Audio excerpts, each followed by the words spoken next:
Good evening and welcome to Stupid O'Clock News. I'm Lewis Lee. What's old is new again as Tupperware enters the space race. The venerable company that makes food containers that burp before you do and keep air out and freshness in has patented containers for growing vegetables in the microgravity of space. Working with NASA on a project called PONDS, or Passive Orbital Nutrient Delivery System, Tupperware Brands created a special container so that plants could be watered in microgravity without spilling any into the environment on board. So far, the containers have flown into space 3 times, but NASA said it's drawn the line at astronauts holding Tupperware parties on the ISS. That's the news. Now for the show. Yeah, I was ready for that one. Uh-huh. Oh. You know Tupperware parties was going to come into that somewhere. Yes. Yeah. Of course, it would sort of be a limited crowd on who orders Tupperware. Yeah, but they could take phone-in orders, Yeah. All right, going to start bringing the crew in. We're going to bring in John, Dan. If they're using Tupperware to grow stuff in space, Heather. I wonder what they're growing. Wonder where they got that idea, huh? Grow lights. Well, yeah, they got grow lights up there because they only get like if you're 25 stuck at work, minutes of sunlight at a time. If you're stuck at work for 6 months at a time with no real breaks, you find a way to take a break. There you go. Somebody going to be making brownies. Yeah. So how's everybody going tonight? It's going. I feel naked without multiple cameras now. I got spoiled. We know what you're going to be buying off of Amazon in the near future. And no, I'm going to go. Adorama actually has the best. Well, it's not the best price, but Adorama has it for the regular price. But they throw in a couple of things. So, hey, Skunk, I like the way you slid in right there, like slid in at home right at the last second. I was working on something, and I looked over and I was like, "Ah, crap! It's like 8:50. It's like 8:58." And I went to StreamYard first instead of going to Facebook. Yeah, and the show isn't listed. Yeah, it is. All the way down at the bottom. Yep. He's got so many shows lined You had up. to go all the way down to the bottom and click load more. Yeah. It's lonely That's at the how bottom I of the got barrel. into it. Hopefully we can get some of those cleared out in the next week. Yeah, if ULA will ever get that darn rocket out of Florida. Yeah. Well, that's nothing. Just as soon as they get that one off, they got another one they got to roll out to the pad. But at least this one is an Atlantis or an Atlas and not a Delta. Well, if everything goes horribly wrong, it will end up in Atlantis. Yeah. No, they got another Delta Heavy they got to fly by the end of the year. They're launching it out of Europe. The Delta IV Heavy, it's got basically, it's the big rocket with the two boosters on all sides, but the nozzles coming off the bottom are all the same size. Yeah, same engine. So they got 3 sets of clamps to hold these rockets in place, and that's what's been giving them fits for months is trying to get all these 3 clamps to synchronize and unlock at the same time. Hello, Carly. Hi, Carly. Okay, Carly's here. Carl Whitman's here. Yeah. And- He was here first. yeah, he was here first. BFD. Do that again. There you go. And I'm not going to bring up what Carly said in response to that. Response. No, we don't. Yeah, Yeah, if they you, want to know, they can go over to the YouTube page and watch. and read the comments. Yeah, because it was a pretty interesting conversation. But it took on before the show, so And we don't talk about pre-show that much, other than we wish Blake a happy birthday. What On happens in Yeah. pre-show stays in pre-show. Mhm. even Sam Jackson singing Blake happy birthday. Mhm. I missed it. Yeah, that was good Missed money it. well spent. Yep. You missed it. That was worth the 99 cents I paid for it. Hey, Joe, Yeah, can we play that without getting kicked off the air? we could, but I don't want to risk it. Oh. I don't need the biscuit that bad.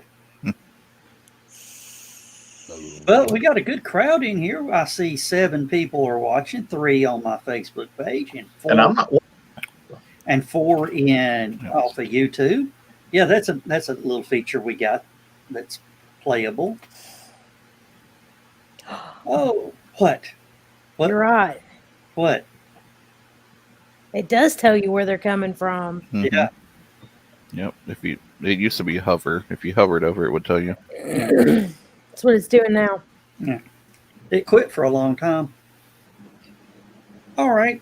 Of course, Carl says Facebook is making up for not telling them about the show last week, but he got 3 notices tonight.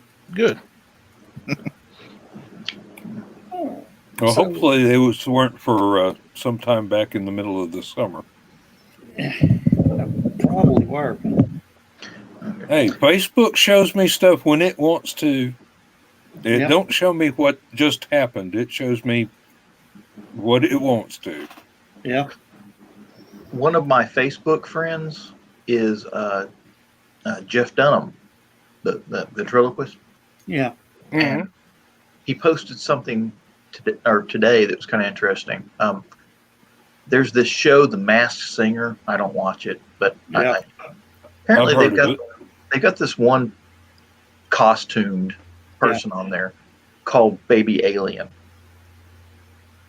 and I wonder Apparently- what a reference that is. apparently everybody thinks that the baby alien is Jeff Foxworthy or Jeff Dunham, excuse me. Yeah. Hmm. And Jeff Dunham's like, huh? Who? But it's not. The baby alien got voted off. It was the New York Jets quarterback, Mark. Lewis, help me out here. I don't know the Jets quarterback's name. Sorry. That guy from the Jets. Yeah. Sports ball guy. Real George? famous. George Jetson? Benny and the Jets. I can't. Mark Sanchez. Mark Sanchez. He was baby alien? He was baby alien. Oh. Nobody saw that one coming. Oh, Except Jeff Foxworthy or Jeff Dunham. yeah, Jeff Dunham was the only one that knew for sure. Yeah, Carly.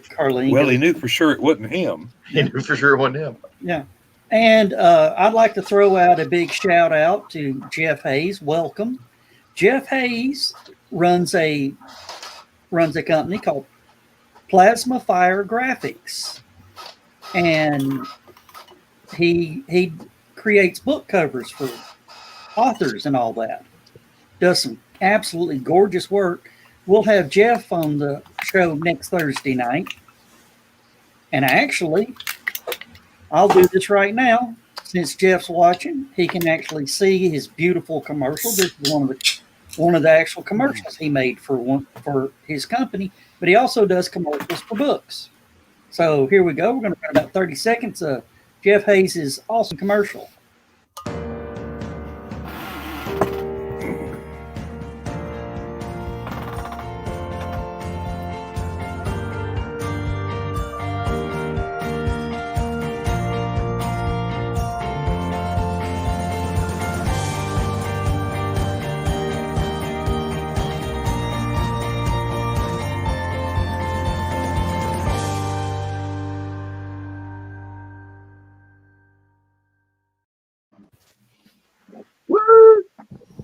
which is an awesome commercial. I'm gonna have to talk to Jeff next week about running down on another show we got coming up. All right. Who's this other goober we got over here? Ted Davies. That fella. Yeah. Ted Davis Artery. Ted Davies Artistry. Artistry. Arteries are the things that run through your arms and bleed if you cut them. Yeah. Ted Davies is another guy that I want to get on the show real soon. He's a great he does a lot of comic artistry. So you got his commercial? Do what? No, I don't think Ted Davies has a commercial. But if Ted wants to throw up a link to his stuff, we'll definitely copy paste it and run it in the ticker across the bottom for a little bit. Oh, and he's on YouTube. He might not be able to post the link, but we will try. And one day, all Carl these Whitman's platforms going, will be. And Carl Whitman's integrated. kind of famous. Say that again, Dan. I talked over top of you. I said one day all these platforms will be integrated so we can mix everything the way we want to. Yeah, it's getting that way. StreamYard has absolutely the best user-friendly platform to deal with. I agree. I've been on several other things as a guest on interview shows, and StreamYard does much better than anything else I've been on. Oh yeah, and Carlene goes. Ted's doing the cover art for his next her next book, and which hopefully will be out before the end of next year. No, before the end of the year, meaning this year. The year. Where'd I get? Okay. I don't know. You're making it up as you go along again. Yeah. Dyslexia's a bitch, I'll tell you. Oh, you're a member of DAM. Yeah. Mothers Against Dyslexia. Yeah. Come on, that was funny. Yeah, but I resemble that remark. I'm working on a script for a video that I'll be producing for the 6th Cavalry Museum about the 6888, the unit of all black female WACs that went overseas. They were the first all black unit to to go overseas during World War II. They were actually postal clerks. But it's a really interesting story. They were trained right here in Fort Oglethorpe. So are you going I to will post be them putting at your Vimeo? Yeah. I will be casting a young African American lady soon. That's what this script is all about. So I can have something for her to read for the audition, and hopefully we'll be filming probably in about 3 weeks. Awesome. Good luck. And you break a leg or whatever. And Lewis, you'll be getting the email from me probably later tomorrow evening about the thing we discussed. Yeah. Okay. Because for those of you who don't know, Joe Dog is actually a Nigerian prince, and he's been trying to give away money for years, and nobody takes. Nobody wants it. Nobody wants it. That's funny. You don't look Nigerian. Hey, that's racial profiling, and that's wrong. That's funny. She doesn't look Jewish. May the Schwartz be with you. Yeah, Lewis, Lewis, you did that too well. Okay. Somebody's been practicing. Mel Brooks is definitely a hero of mine. There is a girl, Ashley. I can't remember what. Ashley Burton. Yeah, Ashley Burton, who does millennial movie reviews. She's 26 years old, and she's watching all the classic movies. Mm-hmm. And she just did a review of Young Frankenstein. Oh, you got to get her to do Blazing Saddles. Oh, she did Blazing Saddles. Oh, really? What's her name again? Because I'd like to see this. Ashley Burton. She works for whatever the station is up in Knoxville. 100.2 is the station she actually works for. Carl goes, Mel Brooks is great, although he couldn't do half his comedy now with the current society. That's true. That is true. I hate when people say that. You have to remember that Mel Brooks's comedy is 100% context related, right? You have to remember that, right? The reason he could do all the jokes and stuff like that is because they were funny in the context that they were presented in. You could absolutely do Mel Brooks today. In fact, they do stuff like that today. Yes, if anybody wants to remember, there was that episode of South Park about the planet actually being a reality television show, right? Okay. And when they find out who the producers of the reality television show are, it's two aliens that are obnoxiously Jewish stereotypes. No one was offended because of the joke that was there. It was in context.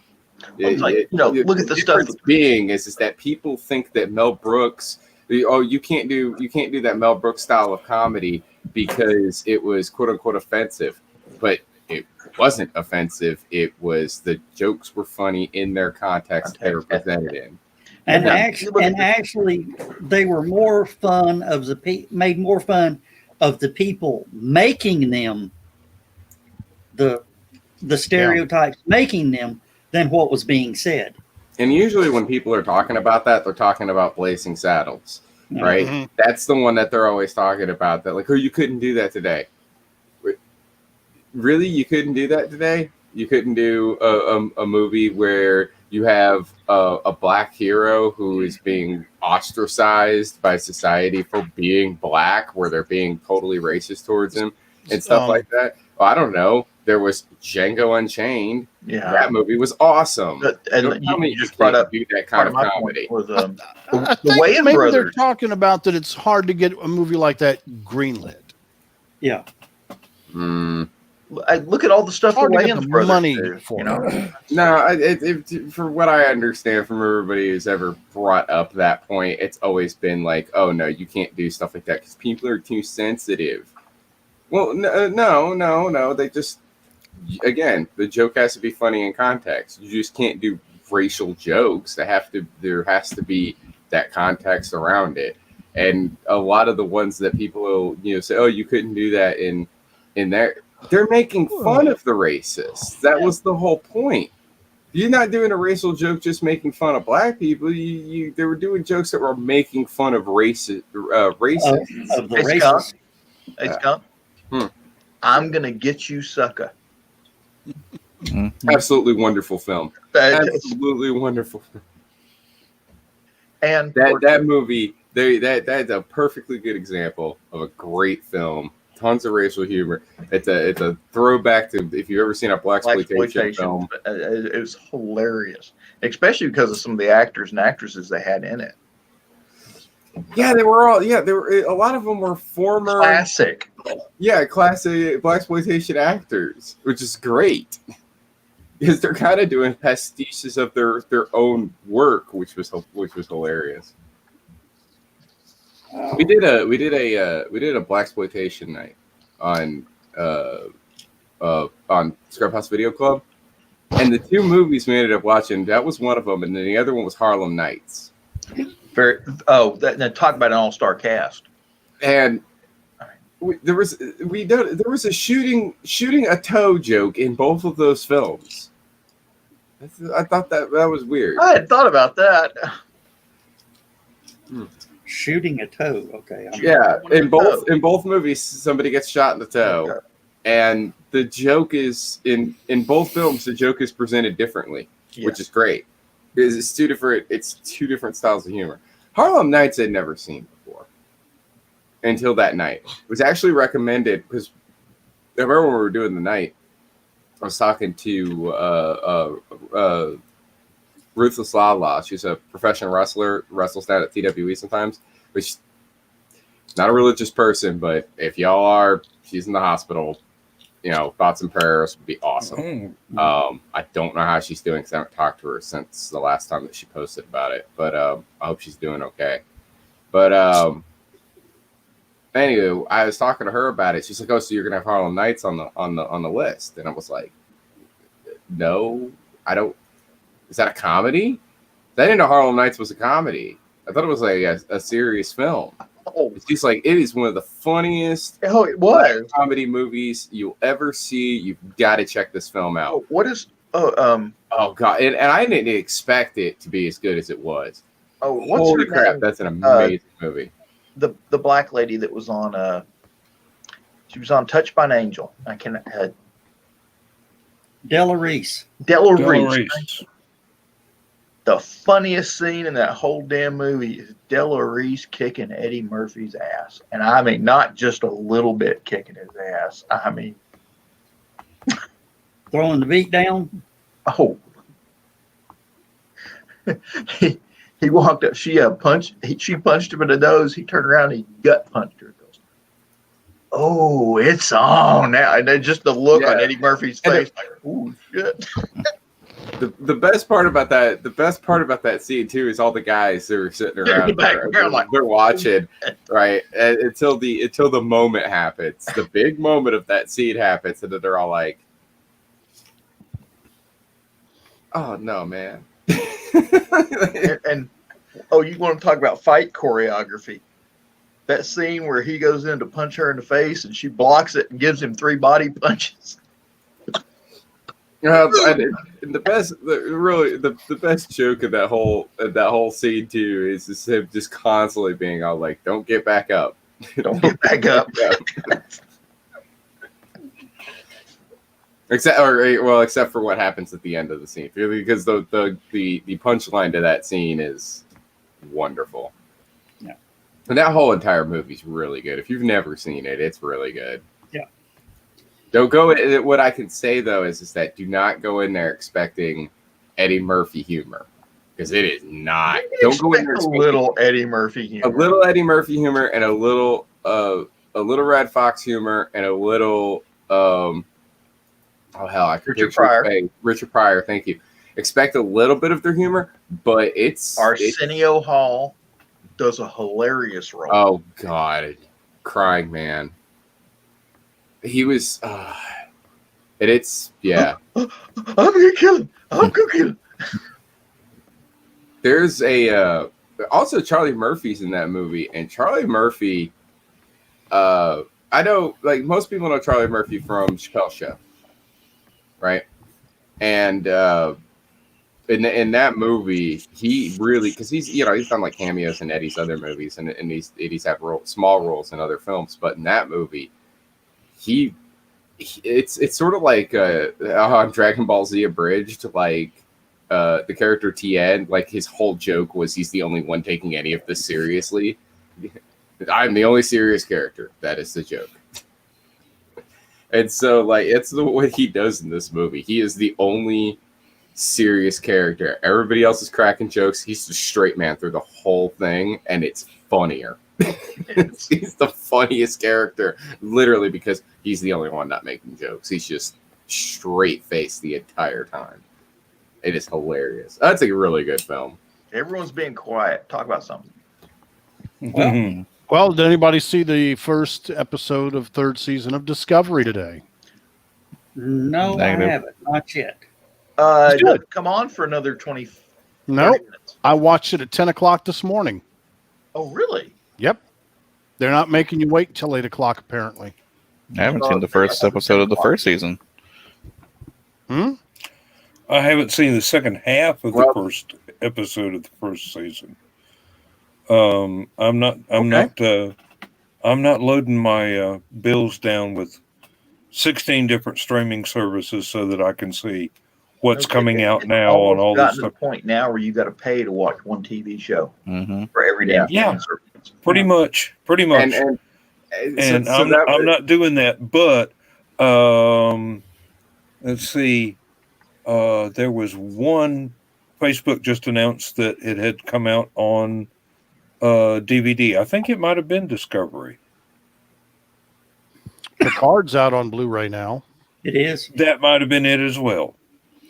And both of Picard's a those good I'd like to season. watch, but I've seen the free stuff, but I haven't gone into the extra cost for the services. So, Well, I mean, believe it or not, I watched Picard on commercial TV. Hell, One of the apps I downloaded on my Fire Stick has channels from around the country or from around the world. Canadian television has a sci-fi channel. It ran Picard 1 hour after it released on CBS All Access. wow. oh, that's nice. So, I mean, I actually saw it pretty much before the spoilers could hit Facebook. What was the Canadian service? CTV Sci-Fi or CTV Science. I'll ask Lindsay to look that up and see if it's on our Roku. Yeah. I'd really like to see it. To answer Carl's there's question, lots of other stuff. the Discovery is supposed to be pre-original series Enterprise, but just barely because it's during the Chris Pike era, because Chris Pike actually was a big part of season 2. But for this season, they have jumped 930 years into the future. So now they are the most modern of the Discovery series. I mean, of the Star Trek series. Yeah. So, how did that work? Not too good. She crashed. She came out of the wormhole and hit another ship, and they both crash landed on this planet. So Discovery got destroyed. Nope. We haven't seen Discovery yet. They haven't traversed the wormhole completely yet, but we know it's coming. But I think they just wanted to establish the new characters on the planet and the paradigm, the fact that this is after the burn. Apparently something happened with dilithium. All the dilithium in the universe all of a sudden just went wacko. And as the new character on it book described it, the galaxy took a hard left. And ever since then, everything's been kind of chaotic. It's a dog-eat-dog world universe. Everybody's out for profit. It's kind of the anti Star Trek, you know. So the Ferengi took over. No, we haven't seen any Ferengi yet. And of course, the Ferengi weren't known in Star Trek of that era. So I would imagine if they run into a Ferengi, it's going to be like, huh? Yeah. What big ears you have. Carl says the technology looked too advanced for that era of Trek. And that was part of the problem. They were too advanced. So I think they kind of had to come up with something that would make this ship and these characters look antiquated. Yeah. So. Yeah. Or, I mean, all they could have done is started the series 100 years after Voyager, and everything would have been fine. Mm-hmm. And not try to bring in the classic Trek to. Yeah, because when you bring in a prequel series like Enterprise and Discovery, now you've got this whole worm's nest of canon you've got to be faithful to or risk blowing it all out of the water. Yeah. Yep. And it's definitely hard to retcon, 40 years of Trek. Yeah. Yeah. Yeah, thankfully, well, not thankfully, but Doctor Who has avoided that problem by going, it's all canon. Who cares? Yeah. True. Not that many hard and fast rules, except you can't go back to a fixed point in time. Except when you do. Except when you do. That's about and right. I think what made Doctor Who so versatile is the doctor regeneration aspect of it. When you have, when your main character, you have to recast your main character. You just do one episode to where they sort of morph into the new guy. Mm-hmm. It's And normally the Christmas episode. Do what? And it's normally the Christmas episode. Oh yeah. Yeah. Well, that's when British TV starts. No, That's no. their season premiere usually. Anyway, I'm interesting sorry. fact. I've been a fan of the old school stuff. You can do a regeneration anytime. It doesn't have to be Christmas. It's I'm only just in the saying that revival with the Yeah, new but that it series, that's usually when they happens at normally do Christmas. it. The new series, that's when they typically do it, though. She's right. And what's interesting is the actress that played young Amelia Pond Yeah. is now the age that Amelia Yes. Pond was in the show. So that'll make even the new Doctor Who So there's viewers like me feel older. Yes. They're actually related. yeah, and if Are they have, they? if they Well, have they to look- they revisit look that for so another much alike. episode, She's her cousin or something like that, little cousin. oh yeah, they're cousins. Yeah, they're Hmm. cousins. Hmm. And the original actress who was Amelia, Amy, fought really hard to get her young cousin that part because they look so much alike, and gave her a real chance. And I don't know what she's going to do with the rest of her acting career, but she got a pretty good kickstart there. Hey, Yeah, Dan, she was. Dan, what is custard? Yes, dear. What is custard? Custard? It is a pudding. So it's like vanilla pudding. Think of it like, Yeah. well, it has different flavors. Custard itself is a flavor. It's not vanilla. It can be, but oh God, I really need Lindsay to explain English food. Custard is more at this eggy moment, but- flavor. That's Well, custard uses egg Yeah. egg yolks, extra Mhm. egg Mhm. yolks. It's very similar to ice cream, but they use eggs. Egg yolk. when the And doctor was it's usually regenerating, room temperature. when the doctor was Not always. regenerating, and he met he met young Amelia Pond. Mm-hmm. First thing they were going to the refrigerator trying to find something he could eat. They wound up eating fish sticks and custard. Yeah. And strangely Yep. enough, I've been wanting to try that just to see what it tastes like. You have to do it on cam on a show. Just Well, the thing Just is, saying. now, French fries in England, British French fries, are different than American French fries. because Yeah. of the Yep. Fish and chips kind of thing. Yeah, they're Of course, chips. different, and you got German pommes and so on and so forth. So I'm curious to know if there's some weird. And potato chips are called crisps, aren't they? Yes, they something. are. Yes, Yeah. they are. So I'm wondering if And, there's some weird British fish stick that actually tastes pretty good with custard. Most of the stuff that is made into And Fish and considering that chips this is is a country a that form invented of malt cod. vinegar, I'm going to say no. That's, Hey, I like malt vinegar. I do too. I do too. But can you imagine malt No, vinegar and but- custard? Um, mm, No, you don't I put could it try on it your on- fish. You don't put it on your fish fingers before you dip it in the custard.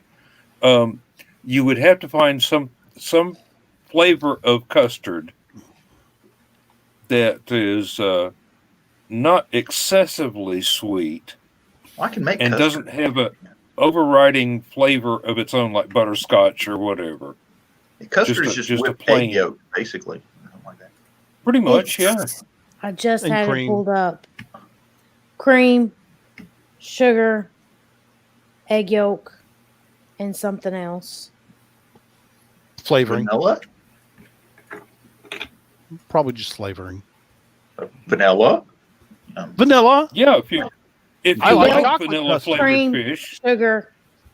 The only thing that's different is that custard has 1.4% pasteurized egg yolk.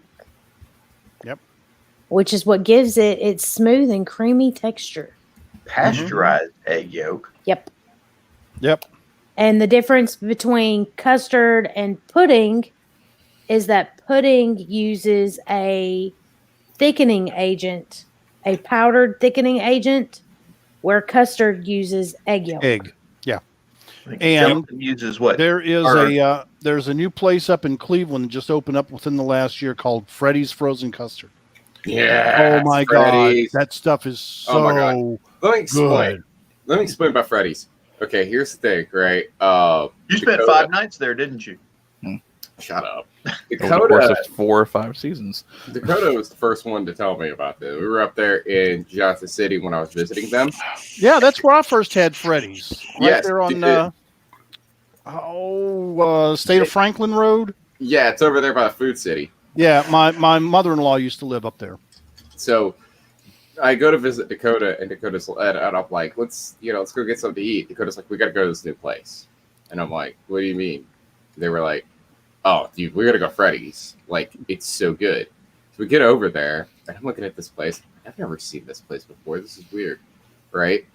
And I go in and I order my food, and before I'm even like Dakota's explaining that they've got 2 different kinds of sauce for. It's supposed to be dipping sauce for your fries, right? And they've got regular, and then they've got hot. And I'm like, okay, I'm gonna get one of each. And as I'm filling up the cups, they call out that my food is ready. They call out my number. Yep. I'm like, what? Yep. That was quick. So I'm thinking, okay, if it's that quick, food's not gonna be great. And then I realized, no, it's like straight up steak burgers, like from Steak and Shake. And then you get this awesome fry sauce, and you can get, you get the burgers done however you want them, and the fries are really good. And I haven't had any of the frozen custard because I'm not really into sweets, but everybody tells me the frozen custard is awesome. It is so Joe, smooth and creamy, man. When we went up to the one in Cleveland, Joe got some of it, and he was in heaven. And I was like, buddy, you don't eat a whole lot of this. You're on a diet. And he's like, today's my cheat day. Forget it. I'm eating this. He was just loving it. And it's so good. Oh, God, it's so good. Every time I go to Cleveland now, if they're open, I make it a mission to stop there and eat. And what is the name of this wonderful place again? Freddy's Steak Burgers and Frozen Custard. It's on Paul Huff. They've been around since the 50s, I believe, but they're just now making it into the Tennessee area. Oh, yeah. They're like, they've been in Johnson City a couple of years, but now they're making it farther south. Oh, okay. Closest one to me is in Clarksville. That sounds like a plan. Yeah. Well, when you said around for I had a 50s, thought there for John. I was thinking for just when you said they were around for the 50s, I was thinking, oh, great, a mom and pop burger place. No. Well, chain. No, I mean it's a chain. It's a franchise, but it's got a 50s motif, kind of like Steak and Shake. Yeah. But better. Because, cleaner. It's cheaper than Steak and Shake. The food is better than Steak and Shake. And It's cheaper than Steak and Shake. You don't Yeah, have it's about the same price. you don't have the weight. That's what I said. The weight kills you at Steak and Shake. Yeah. You're like 35, 45 minutes for your food. And you Y'all gotta, never came in when I was working. and you got to remember at Guess Steak not. and Shake, when you go into Steak and Shake, you have to sit down. Well, first of all, you have to wait to be seated. Then you have to sit down. Then you have to wait for your server. Then your server finally comes over. You order your food. That's like 20 minutes waiting for the food. And you finally get your food. Yeah. And I got to say he's right on Steak and Shake. Plan on being there an hour. Yeah, at least. but Yeah. with Freddy's, Before your food gets to the table. when you go to Freddy's, you go in there, you order your food, and the next thing you know, your food's ready, and it's the same kind of food you get at Steak and Shake, only better.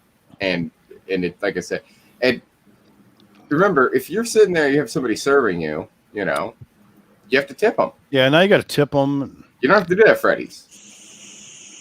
Oh, you know. That just reminded me. You can be my early warning system for something. When you make that, when you're headed to TW, when you make that hard right on Dayton Boulevard, let me know when that place opens up. What do you mean? When Jack's opens. Oh, they're opening at Jack's on Dayton? Yeah, right there at the corner. Ashland Terrace Country You're right. Or Ashland Terrace and Dayton Boulevard. Hey, Ted, thanks. Oh, okay. All right. That's part of the problem is when I go to TWE, yeah, I take 24. I take 24 all the way down to the one with the exit that has the Hardee's and the Mapco and stuff. Okay, well, you'll drive right past it. No, that's On 27, you won't. or yeah, 27. I mean, Yeah, he gets off on Morrison Springs Road. yeah, I don't. That's And- past Ashland Terrace, isn't it? No, the Ashland Terrace is the next light. Oh, okay. I thought it was before. With Right. I had one more thought for John for the fish fingers and custard. Now you realize there are people that like to squeeze a lemon over their fish. Yeah. I Yeah, like okay. lemon juice Oh, on my that's fish. good too.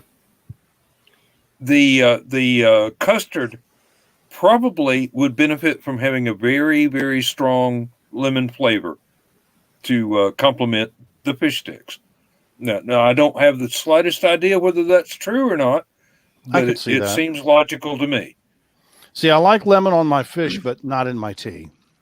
I'm right Yes. there with you. Yes. Well, I don't Yeah, like sugar lemon in my tea tea, but I like lemon and I lime live in in my the tea. South.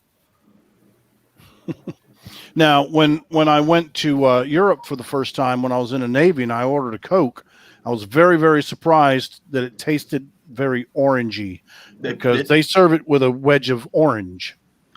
Germany, the Cokes had kind of a lemony flavor to it. Okay. In Spain, they put orange wedges. That sounds delicious. I'll put lemon in my water, but I won't wasn't put it in used my to it, tea. so I didn't appreciate it. And I also learned to order my water flat. Yes. Water So doesn't it make needed to hurt. be ironed. No, it needed to be flat, like Not carbonated. bubbly. non-bubbly. Not carbonated, yes. Yeah. Sparkling water. Yeah. Yeah. He doesn't want Bless any you. phosphates. Thank you. You didn't want what? Phosphates in his water. I don't want carbon dioxide in it. Most sodas have phosphate in them, which is part of the chemically reaction carbonation. stuff. Well, they're in the 20s, 30s, and 40s. They used to sell phosphates. That was, the soda jerks would make a phosphate, and they had to add it in there. But I don't think just carbonated water has phosphates generally. I wouldn't think so. No. So what you're saying, Lewis, is that you take a little bit of the bubbly. That's right. Oh, No, season 2 of a little bit of the bubbly is about to come out. So if you missed the first season of bubbly, there will be a second batch made. I am watching Schitt's Creek finally. Is it any good? Yeah, it actually feel- is, and I was afraid that that much Eugene Levy was going to be too much Eugene Levy, but he's got his son playing his son, and of all the characters on that show that I thought I would like, he was not the first one, but actually, we're in second season now, and he's actually one of the more sane ones of the family. So That's I don't the know, thing. it's That's pretty the good. thing. That's the thing about that show is you go through that whole first season. No one on that show is likable. No. Awful. Everybody on that it's like Always Sunny in Philadelphia. Everyone on that show is an absolute ass. Yeah. You isn't get to that the the point? Yeah, you get to the second season, right? And the characters kind of realize that, like, hey, we're kind of stuck here. Like, we're just gonna have to adapt and learn to live with these people. Yeah. And everybody starts to like each other, and the show gets so much better. Real fast. I'm getting a real kick out of Stevie. Her deadpan delivery sarcasm is just so funny. The hotel clerk, Stevie. I like. God, I can't remember his first name. Chris. Chris Elliott. Elliott's That is character. the one thing I hate about the show. I despise Chris Elliott. Oh my God. Anything he's in, he ruins. He is so good. Oh, no. He's Sort of like Will Ferrell from my point of view. Yes. Yes. Well, Chris Elliott and Will Ferrell are right there next to each other in my book. So you're going to watch the next movie when the two of them are paired up together in buddy cop movie. No. Yep, Now, we're going to force you to Never watch going to it. happen. We'll force you to watch it. I'm interested in that movie that's got Seth Rogen in it, where he supposedly fell in a pickle barrel 100 years ago, and he was perfectly preserved, and they brought him back to life. What? And it's great. a Seth Rogen movie. I've seen the trailers for it, and it's just it's a Seth Rogen movie. All right. Yeah. Seth Rogen. I like An Seth American Rogen. Pickle. I like Seth Rogen movies, right? And for the most part, because I really like Zack and Miri. I really like This Is the End. That one is fantastic. But you can take all of Seth Rogen's films and bring it down to one commonality between all of them, right? And it's Seth Rogen. It's all for stoners. Yeah. Every single one of the movies that he makes are for stoners, and I'm so sick of stoner humor. I can see that. I'm so done with it because it's stoner humor. You want to talk about people not doing things the way that they used to, or things not being funny like they used to. Cheech and Chong was funny. Cheech and Chong In the day, yeah. did things outside of stoner humor too. They did a lot of stoner humor. But they did stuff outside of stoner humor too, you know. They weren't just one note, and that I think helps when you listen to a Cheech and Chong record that's not just all pot jokes. That's the problem with Seth Rogen movies is that they've got other things in them, but there's always at least one scene where everybody's just sitting around smoking weed, and I don't care. I'm so done with that. I saw that movie Sausage Party. And there's just an entire scene where a bunch of food is just smoking weed. And it's like, what is this? This is stupid. No. Stop it, Seth. You need help. Let me ask you this. Maybe you can understand it. Could it be part of the Spicoli effect? All the stoner humor now? No, I think what it is along with a few other people in Hollywood and outside of Hollywood. Let's not say it's just LA, but in culture in general, since marijuana is becoming more and more legal, the people are pushing more and more for its acceptance. There's a lot of people who prior to that, when they were pushing for it to be legalized, Hollywood pandering everywhere. What you're talking about. They made it into a lifestyle. Hollywood pandering, and they want to interject it into everything, and it's like to normalize it. That's what they're trying to do. They're trying to normalize marijuana use, and that's fine. I understand where you're coming from with that, but it's the same joke every time, and I'm sick of it. I'm sick of it. How many Doritos and Cheetos jokes can you make? That's literally what the scene is that a challenge? Sausage Party. It was literally that. Like I always said, if Georgia legalizes marijuana, I'm going to open up a smoke shop and a Taco Bell right next to each other. Make it a Del Taco. Make it a Del And Taco. make sure that you have the Girl Scout troops come and stand outside of your shop. Stand outside in front of the Sell smoke them shop. in the store. Sell them in the store. Buy them from the They Girl can't Scouts. be inside the store because No, they're no, underage. Yeah. It's like a liquor Well, store. But then you they buy can them at stand Girl Scouts. outside and sell their wares. But that And You, mom, sell out. contract with them to Genius. bring the cookies to the store. You sell them for them, and then you pay them outside in the parking lot where it's really legal. But then That you're gives you taking the away stoner from the element. whole reason for being a Girl Scout selling the cookies. Yeah. They have the Girl Scouts do No, it. they for did a it. They reason. did it exactly right. They set up on the sidewalk outside the head shop and sold out. I mean, that mom was freaking genius. It's like, who doesn't like Girl Scout cookies? And then you add that and on top of especially it. if you've got the munchies. Yeah, I'm sober Dude, like you can go 90% through I'll of the take a time. case of box tag-alongs, and not babe. even know it.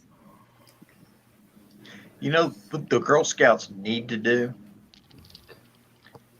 When they're selling cookies, they need to have a big cooler next to the table where they're selling the cookies full Milk. of chocolate yoo-hoo. Ooh, I bet Thank that you for would that go idea. over well. Man, I haven't had a yoo-hoo in years. That Yeah. sounds good right now. Last time I had one was about a year ago, and it was delicious. Once Yeah, I just can't drink it out of a can. It's got to be out of a bottle. You got the bottle. Glass bottle. Yeah, Yeah. the can changes the flavor. Yeah. once I graduate and get a job, I plan on becoming a troop leader. And Now, this is, for how many we got? For So- 6/7 of the group, Kahlua makes pre-made mudslides. Mm-hmm. They also make the chocolate milk and the strawberry milk. But they make the Well, pre-made. cream de cocoa and Kahlua don't really count much. Yeah, well, pre-made mudslides are adult yoo-hoos. Mm-hmm. Yeah. I mean, it's Costco. yoo-hoo with the kid. Costco with their Kirkland brand. Yeah. I don't know if y'all ever seen me bring one of these to a sci-fi convention, but I usually do. They've got an Irish cream drink for like $10 a bottle, but they make it with hazelnut flavoring. Oh my God! Don't tell my wife. I'll go broke. This stuff is delicious. It doesn't cost a whole heck of a lot. Bailey's is $32 a bottle. Yeah. This stuff's 10. It doesn't matter. I'll have to be buying it by the tanker truckload. Not my problem. Okay, but Not my wallet. Don't tell Lindsay. Carlene, mudslides work for me. Mudslides and tagalongs. That would be a good mix. Oh, tag-alongs are my favorite too. Who doesn't do chocolate and peanut butter? I don't know anybody. oh, that Kirkland's Irish creamer stuff I was talking about. Yeah. Pour it over vanilla ice cream. Oh, but that's delicious. Oh. No, that prompted a memory. That prompted a memory. I think John just had a moment. No, I think Dan just had a moment and may have to clean it up. Nope. Clean Nope, up not aisle at all. 4. You take your fancy French vanilla ice cream and you get yourself a bottle of amaretto or a bottle of Irish mist. You put them in the freezer. The next day, you make yourself a bowl of ice cream and you put the liqueur over the ice cream, and you will have a positive reaction if you like. That's That another sort of thing. thing. That's another thing you can get at Costco. Yeah. They sell Big O. close. They sell ice cream. You have to It's buy them in vanilla bulk. Vanilla ice cream, but it's this incredibly creamy vanilla ice cream.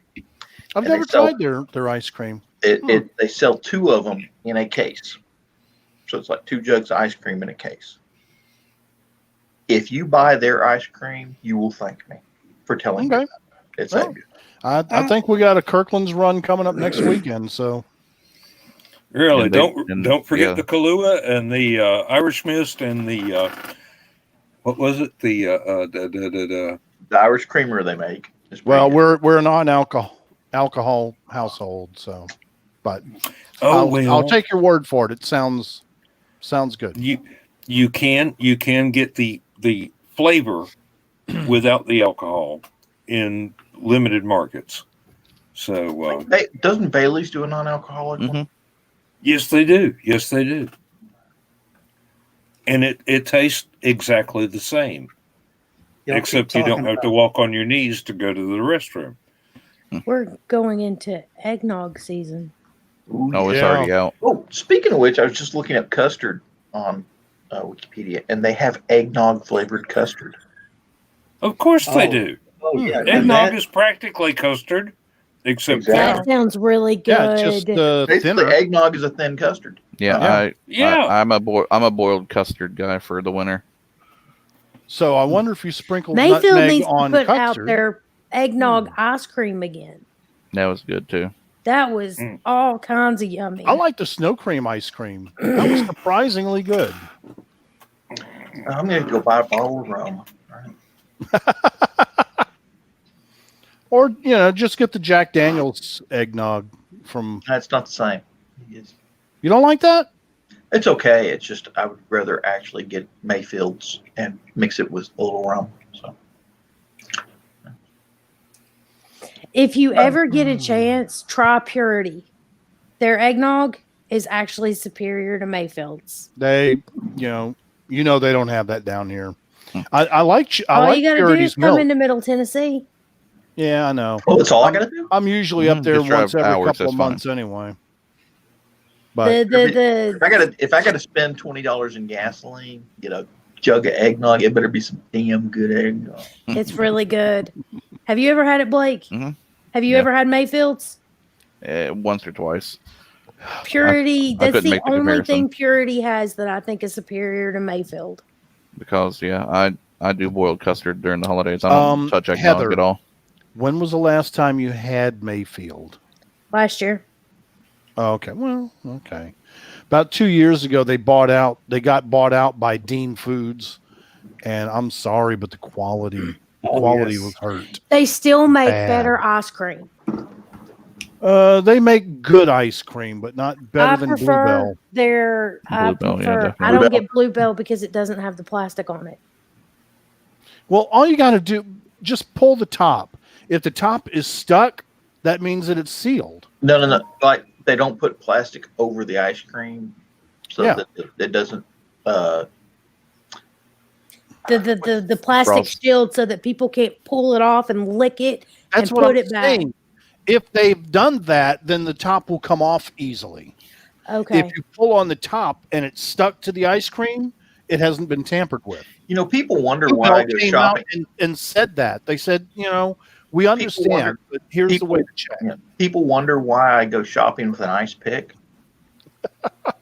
And so if I catch somebody licking ice cream, I'm going to come up behind them and catch them right in the damn liver with an ice pick. Snap the handle off and let them figure it out. The reason I prefer Mayfield is because, I really, really like Oreo ice cream. And Mayfield doesn't just put vanilla ice cream in chunks of Oreos. They actually have the Oreo bits crumbled and mixed into the ice cream in the making process. So you've got this actual Oreo flavored ice cream and then chunks of Oreo. Yeah. It tastes better to me. I love Mayfield. I love the local dairy. Scotty and I are friends. I mean, he's been on various shows of mine so many times. Where's There the cow? was a time where it was a couple of years, before I had to buy Mayfield milk I used to love seeing that cow drive down the freeway. Yeah, that was great. But they Don't don't see do that anymore. I mean, Yeah, I mean they've still wrecked got the cow? their tour. oh, Huh? Well, Yeah, they well, still got the tour in the Athens plant, but well, I'm going to tell you, when you said they were bought out by Dean Foods, that explains something. Hmm. Do you remember when Walmart quit carrying Mayfield? Yeah. That was probably why, because Mhm. was a rift between Dean Foods and Walmart. well, Walmart. And if you're a started pushing- supplier, you don't want to piss in your Wheaties and get into a fight with Walmart. No. Walmart was trying to push their own milk at the time. Yeah. That was one of the other big reasons. which spoils about 2 weeks, about 3 Yeah. days before the expiration date. Yes. Yeah. That's why I buy alternative milks now, like almond and cashew and stuff like I that. just really don't like Dean's Hey. milk. I'm sorry. Show me the tit on an almond. All right, hold on, I'll go find you one. I live in a house where I'm not allowed to have any kind of nut products. That'll do you. No Allergies because of- almonds. No, Is that because of Anything. your dietary restrictions or someone else's? someone else's. Man. I'd have me a stash. I have a stash of honey roasted peanuts in the pantry, and when he goes out of town, I'll take them and I'll pour them in the lid, and I'll eat them out of the lid so that I'm not touching them. Mm. See, my wife recently I love chocolate covered peanuts. Oh my gosh, I miss chocolate covered peanut M&Ms. My wife recently rediscovered pistachios. They're good.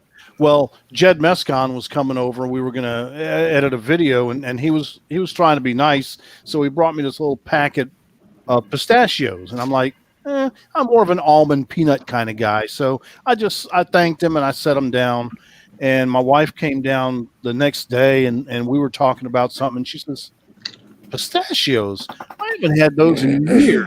I don't even remember if I like them. So she grabbed it, and that was the beginning of the end. Oh my God! Lasted about 3 seconds, right? I know my husband is allergic to pistachios. The company that he works for, when he got his work truck, when he started working for the company, the guy who previously drove that work truck ate pistachios in the work truck. And he'd come home and he'd have a rash all over his body. Wow.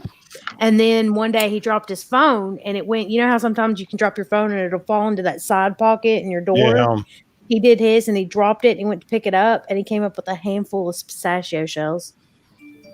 That'll do. Not good. That It took explains him the itch. 2 months to get the pistachio out of his seat. Wow. He detailed that truck every weekend. We had a pistachio craze for about a year at our house. Like every 2 weeks, we would buy like $20, $30 worth and go through it. And it's easy to go through $20, And $30 John worth. is now ostentatiously eating pistachios. Are those the Just to make fun of everybody. Yeah. Are I those? used to eat them at the ball field. Hey, John, are those local ones, or did you get them shipped over? These I got at Costco. These are the Kirkland brand. Because if you want the real, like, Iranian ones, let me know, and I'll ask my friend Lisa when her husband heads over that he can bring back. I think it's up to like 40 pounds or something crazy like that. 40 pounds of pistachios. Mm-hmm. Fresh. Does like, he have? Does he give have them out. an allowance for his boots and whatnot? No. Like it's something with customs and law and stuff. But they're delicious from over there. When I lived in South Louisiana, what we would do is after a crawfish boil, and we still had the hot water there, we'd Throw the throw a peanuts big in. 10-pound bag of peanuts in there and cover it up and just let them soak in there for about an hour and then fish them out. And oh my God, hot, spicy. Boiled peanuts. Yeah. I went over to my friend's house. Well, I took him over to his grandmother's house, and she asked me, "Do you want some peanuts?" And of course, he'd already gone off to the bathroom. But when he came back, I'm eating the peanuts. He had this horrified look in his face. I said, "What?" And she goes, "Oh, don't mind him. He just gets mad because I just suck the chocolate off of him. I can't chew them." Oh, that's gross. Oh, Joe. What? Oh gosh. Dun dun dun.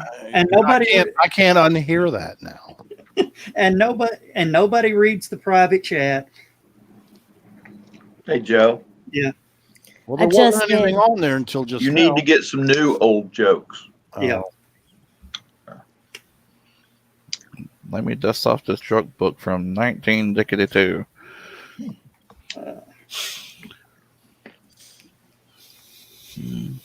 Oh. Sitting there squinting, and I forgot we can go full screen now. So, like, who is this up here? Who is this? Oh. By the way, Blake, looking much better with the lighting and everything. Yeah. I just turned. I came in here before the show and I was just like, do we have some? Oh, that's Blake. Yep. Yeah, now we know what he looks like. So much for witness protection. Here, let's see if I can flip my lid. without like knocking everything off. See if I can show you what I got going on here. Here. Maybe not. Ring light. And then over backwards. Ring Oh, light. is that one of those $22 Kmart, Walmart specials? Kind of, yeah. It was actually I went Amazon. at Walmart tonight for $20. I think it was $29. Yeah, I got mine. It's on a little tripod, and it has a little mount for a regular tripod and everything. USB. It'll run off a battery. It looks good. Nice, even lighting. And usually the ring lights give a strange tint. Wait, hold on. I can strange tint to you. Okay, so it is adjustable. That's cool. Blue. Yeah. And then warm. Yeah. And then natural. You need to keep it on warm. It's better for your skin tone. There we go. Yeah. Yeah, I can see now be on the surface of the sun. The LED lights that I use right now, they're just bare white, but I also have these gels that I can put on them, and that'll warm it up. And then I've got some blue gels. See, that's just on one of them. Actually, no, I think I'm going to keep it on one. Two is too many. Let me see. There we go. That works. See, I'm a white light person. Like all of our LEDs in the house, like we've gone and taken all of our lights and turned them over to LEDs. Yeah. And they're all the pure white. Yeah. Because when I'm doing color corrections and stuff for digital, I have to have that white light because otherwise it can skew it and it's going to look too yellow, and then I'm going to add too much blue. And how is my light? Because I tried something different a few weeks ago, and too bright. We can still see you. really? Sorry. We boom. Oh, wait, we've got those. Hang on a second. Let's find a good one for Lewis here. Yeah, that one deserves an actual. Oh, I like this one. You made Lewis's night. Little brother. Mean little brother. That was me. I was the baby of the family. I don't even use my overhead light anymore. Well, I use mine because I like to see what else is in the room because, there's monsters and stuff. Yeah. I am in a basement after all. I've got a ceiling fan light that's got 4 bulbs in it, but the one that's facing me, because they're in cans, the one that's facing me, I've got the bulb pulled in it, so it's not actually lighting me up. Ah. Well, I'll show you why. Give me a second. Show and tell night. Yeah. Is there a reason why I'm not in the screen? You're on the screen. What? I got that right over my head. That's why I don't turn that light bulb on. See, this is one light. I got it bouncing off the wall in front of me. And then I got this light up over here. Oh, I shouldn't have done that. I'll fill that one in the morning. Oh. With your back, you don't remember what not to do? I still think I'm 25. Pull it back in the screen. There we go. How's that lighting? I still think I'm 19, but I think you went doesn't cool keep again. me from being gray-haired. No, it's still warm. I just turned the overhead light off. Oh, The overhead was helping. yeah. Maybe. Yeah. There you go. There you that's go. Okay. That's okay. Yeah. The cool light makes your forehead look splotchy. My forehead is splotchy. So. Okay. then the warm hides the splotchy. There we go. Sounds like an Italian ice cream. Hides the splotchy. Yeah. I'm just watching. Gazpacho. Coming soon. Hides the splotchy. I still All right. say that splotchy sounds like an Italian ice cream. I'm the Gazpacho. only one without fancy lighting. You don't need fancy lighting. You're perfect. Yeah, no. Seriously, your lighting is really good. Yeah. All the rest of us need help, especially Skunk.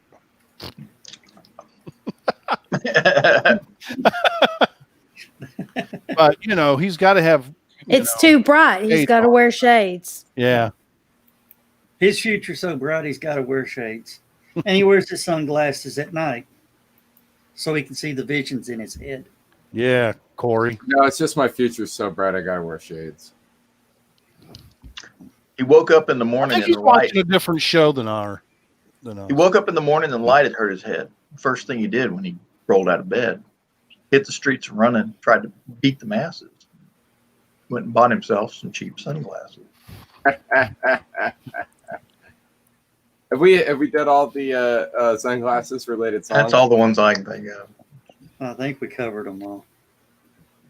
I don't know. I might go get my fishing glasses out of the car and wear them Saturday, just so Skunk doesn't feel alone. Yeah, it's because that's my problem. I don't have any sunglasses. Mine are by the door on the valet. I can't see a damn thing on the screen, but I got these. Oh, shooting glasses. I got some of those You out look in the cool. car. Yeah. I have to pull those out so that I Actually, can have them when my I go range- to the. I got a pair of those in my range bag. Yep. Does anybody else think that Joe looks like Bono? Kind of, yeah. Yeah. Yeah, he does. Well, those are Bono glasses. Now, who has Bono been shooting? That's the question. Yeah, I never thought about it, but Bono looks like he's wearing shooter's glasses. He's the That's perfect subliminal- Joe, don't go skiing, okay? Lewis. He's the perfect assassin. That's You no, would never that's expect it. Bono. You're thinking of That's- Sonny Bono. I did for a second. I Not was just like, wait, no, because Bono is still Not he who, alive. yeah. He's the U2 singer that decided to put his album on every single iPhone in the country. Hey, I'm Hey. glad. And he has the Oh, Whether tallest, they tallest wanted it poop. or not. I'm glad y'all call these shooters glasses because you know what they actually are? 99-cent Harbor Freight safety glasses. Oh, really? Yeah, they look like those shooter fatigue glasses. Yeah. They kind of look like shooters, yeah. My range glasses are somewhere on a couch, buried underneath all of my nursing stuff. Because I pulled them out because I didn't want to buy a new pair of safety glasses just for school. I was like, I got these range glasses. They work. And I have to wear them to the health department next week. What are you shooting at the health department? I don't know. Anything that moves. Some They're And- practicing enemas. deltoids, Oh, look. some vastus lateralis.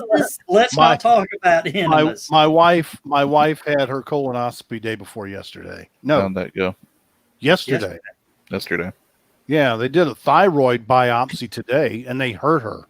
Uh-oh. Made me mad. Yeah, they were supposed to give her some numbing shots, and she said, that was okay, but then they started putting that big, collection syringe in there, and she says, "Ow, that hurts," and they're like, "Sorry, we gave you the shot," and they kept going. My wife is tough, and they made her cry, and I almost went down there. I was pissed off. You don't make my wife cry. I will hunt you down. Special set of skills, I tell you. Mm-hmm. Yep. Reminds me of my mom's neck surgery. They had to go in through the front to repair some stuff, and the numbing wore off about halfway through. Oh, God. And here they are doing like C4 or 5 action, and she's awake, just kind of chilling. She didn't have a good time, she said.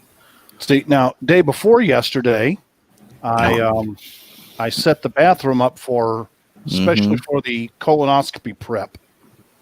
Oops, there we go. Got the Yes, throne we and the love monitor. Yeah. Got the TV for entertainment, the windows open, extra rolls of toilet paper. Now show them the aftermath. Oh yeah, the aftermath was something too.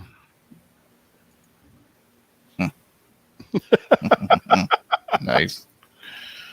Yeah, with my family history, I got to get one before my birthday next year. So fun. Well, the colonoscopy is no big deal. It's the prep. Prep that sucks. Oh my God, Yep. that's just awful.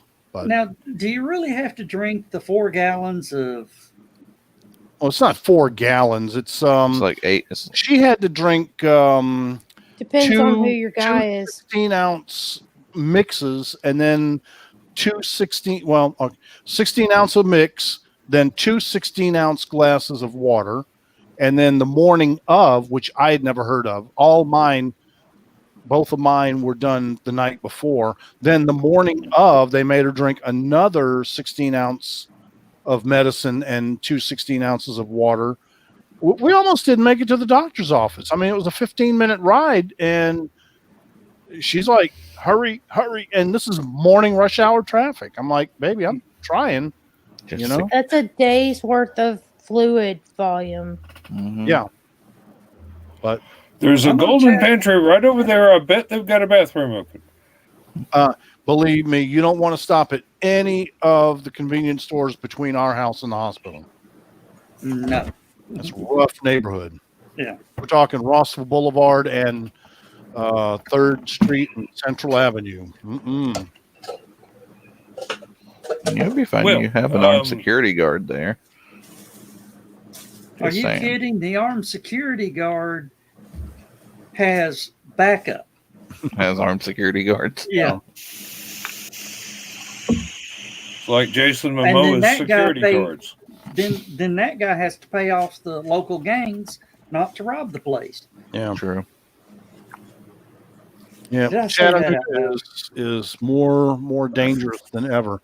They had a drive-by shooting, okay,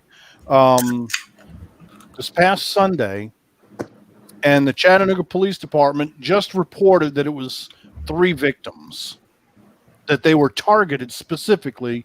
There was no additional danger to the public. It wasn't the 3 kids? Tuesday morning that we found out that all 3 victims that were targeted were under 10 years old. There's a 2, a 4, and an 8-year-old, I think. Yep. Yeah, I found out about that on Sunday. Oh, I was pissed off. They targeted children. Yep. Mm-hmm. About a block north of the Reed House. They've got a bolo looking for the suspect. They're asking for anybody who knows anything because they have no idea who the suspect is. Oh, they were reporting on it in Nashville on Sunday. They weren't saying nothing around here. Chattanooga Police Department has gotten really, really bad about public information. I mean, their press releases are all templates, I think and they it was Sunday. Fill in a couple of pieces of information. If you found out about it Sunday, I want to know about it. I want you to send me the link because I will be able to take that. Quite a few news reports on it. I will be able to take that to Chief Roddy and say, look, something's happening. Your PIO is stonewalling us. Chattanooga Times reported on it 4 days ago. So that was Sunday. And they had that it was children? 3 children under 10 in Chattanooga shot in, targeted, and now I'm clicking the article. Chestnut Street shooting. That would be near the Reed House. A 9-year-old girl, a 4-year-old boy, and a 2-year-old girl. The 3 victims were shot inside a vehicle that had been stopped on the intersection of Chestnut and 8th Street, not far from the Westin Hotel. They were taken to a local hospital for treatment. According to the police, their injuries are not considered life-threatening. A 911 call came in shortly after 11 a.m. reporting several shots fired at the intersection, an area that's not typically known for gun violence. Okay. Here's the press release that we got the next day. This was October 12th, Monday at 11:12 a.m. No, hold on. Yeah, Chattanooga Times Free Press reported on it on the 11th. No. Well, it happened on the 11th, but we got this in our email on the 12th at 11:51 a.m. So 24 hours after the shooting. It says on October 11, 2020, at approximately 11:12 a.m., Chattanooga police responded to 200 West 8th Street on a report of shots fired. The following are the preliminary facts of the investigation. Upon arrival, officers investigated or located several shell casings in the roadway. Officers then responded to the hospital, confirmed 3 victims suffering from non-life-threatening gunshot wounds. Both locations were then secured. Then it's down at the bottom. Victim number 1, female 9. Victim number 2, female 2. Victim number 3, male 4. Talk about burying the fucking lead. You know, it's just, I am so, when Fred Fletcher was chief of police here, we had transparency. We had good communication and good working relationship between the media and the police department. Now that David Roddy is chief, it sucks. Well, one thing I remember about Fred Fletcher when they raided the poker game. Do you remember that? Yeah. And, you know, one of the guys was shot and, you know, they were making a big stink out of it. Fletcher called all the media in and says, guess what we pulled? Here is video of the raid. Yeah. And I remember that. Fred Fletcher was completely transparent. I'm still Facebook friends with him. I mean, I was the first reporter to interview him when he hit town, and I was the last one to interview him when he left. Yeah. And he was the one that looked at me sideways when I brought my audio recorder in. Yeah. He says, "Are you going to tase me?" I said, "No, but it kind of looks like one, doesn't it?" Yeah. Now, Fred Fletcher, I'm sorry, it got me in trouble with some people when he first did that burr haircut. Yeah. And wearing that leather jacket. I said, oh my God, it's Doctor Who. Yeah, he kind of did look like. See, that was the first Doctor Who I ever saw. Yeah. Eccleston. Chris Eccleston. Yeah. That was my first Doctor Who. My wife had been watching it back in the 70s, but that's my only Doctor Who. Because it was when she was in high school. And if you want to see some of the classic Doctor Who, just shameless plug here, Pluto TV has a classic Doctor Who. That's a sponsor. Yeah. All right, I'll be back. It's my turn to take off running for a while. Y'all behave. Fat chance. I'm still listening. I got it wireless headset. Yes, God voice on. Or if you're really, I don't know really what my interested, dog is barking at, but I'm going to go check on it. Okay. I think my wife's asleep. if you're really, really interested in early Doctor Who, I have damn near everything that's been broadcast since 1963. We need to develop you a Plex server once you get better internet. I have access No. to everything since the 30s. Can I say something real quick about that? First of all, you are behind. You need to update with the times there, Blake. What? Plex is out. Jellyfin is in. Okay, Jellyfin. Okay. Jellyfin. You know why? Why? It's open source. It works so much better, and it's constantly being updated by a community. Unlike Plex, which is not open source and is a corporate endeavor. I use Streamio sometimes. And Dan, what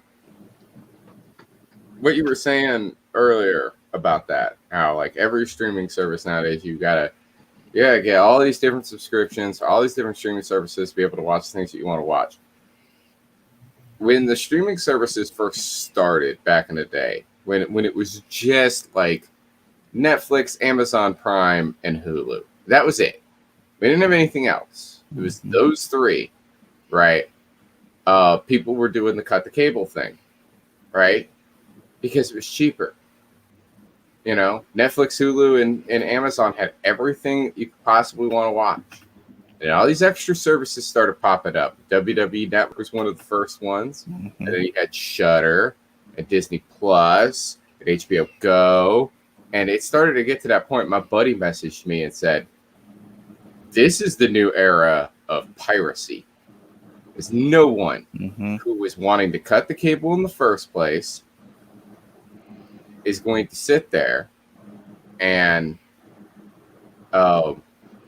have all these different services each one costing about $10 a month, and you got to have 20 of them, it's going to end up being more expensive than cable now. I said, you watch how many. Especially if you get Hulu Live. How many of these people are going to switch over and start bootlegging again? Because piracy went down with the streaming service when it was just the 3, and that was it. You were only spending like $30 a month at the most, and at least Hulu had a free service you could use with commercials, and Amazon Prime gave you other things besides just being able to watch movies. Yeah. Well, now that it's not like that anymore, people That's are a good episode, Carl. lot more. They are bootlegging like crazy. Yeah. And now that it's $90 to do it, yeah, because it's more expensive than cable. See, the only reason that I have with all of this is that if you, let's say that I go and I get a cable subscription and I'm paying that $70 or whatever a month to have basic cable or satellite or whatever it is, right? Let's say I get the Disney Channel. Does that come with Disney Plus? No. No. That's an additional fee just to watch the Mandalorian? No. I'm sorry. They can. I don't care that it's illegal. Just because something's illegal doesn't make it immoral. And that's kind of how I feel about all this extra. I'm not going to sit there and pay all that money to be able to watch a stupid television show. Free online with advertisements to be able to pay for it, and I will stop bootlegging things. But if you don't want to do that, that's why I like Pluto. Pluto gives you a lot of that stuff you get from Amazon and Hulu and all that, your regular television shows. Runs ads on it. Roku TV does the same exact thing, and it works just fine. Those are awesome. I support those. But if it's something that's going to be exclusive to a streaming service, I never got super exclusives for a state like a paid service that has a free one. You would think that after, I don't know, 9 months or a year, Mandalorian would just jump ship over to Disney. Be like, exclusive is now over. Now let's play it on regular Disney. Nope. Like Mulan, they're never gonna that dollar tit for all it's worth. Oh yeah. Yeah, they're never gonna show the Mulan live action like on regular Disney ever. And you know what you want to know what's even more messed up about all of that too? Is that a lot of the stuff that ends up being exclusive to those streaming services never comes out on Blu-ray or DVD or anything. The only one that does that I know of is Stranger Things. And I don't know why Stranger Things out of all of them, but I think it's because there's so much cool behind the scenes stuff on those. Well, and because it's retro too. It in itself is retro. But at the same exact time, that's the only Netflix original. Yeah.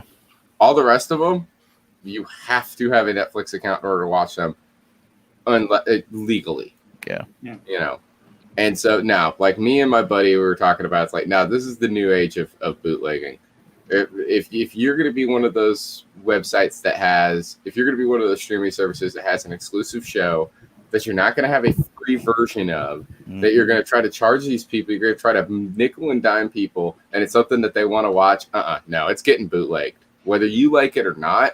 And if you don't like it, cool, throw up a free version. Even if it's you have to wait 3 months for the free version to go up and you run ads on it, people would bootleg a lot less. Oh, yeah. The problem is that you're trying to nickel and dime all these people by having 40 different streaming services, each one costing $10 a month. I ain't paying $400 a month for damn cable.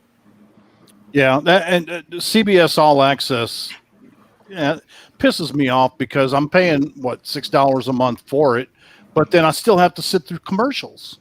Yeah, and okay, so I got the free version of that. So Carl is right. That's the immoral thing. The right there, what you were just talking about with the CBS All Access, they're terrible, right? I took the free trial, right, to try them out for 2 reasons. One, the Discovery had just been announced, and I was wanting to see the new Twilight Zone. The Jordan Peele one. Yeah. On top of that, I missed the last season of Big Bang Theory, and I wanted to catch back up. And not only they want you to pay like $9 a month, not only are they running ads on the videos on top of that, but all access, my aching ass.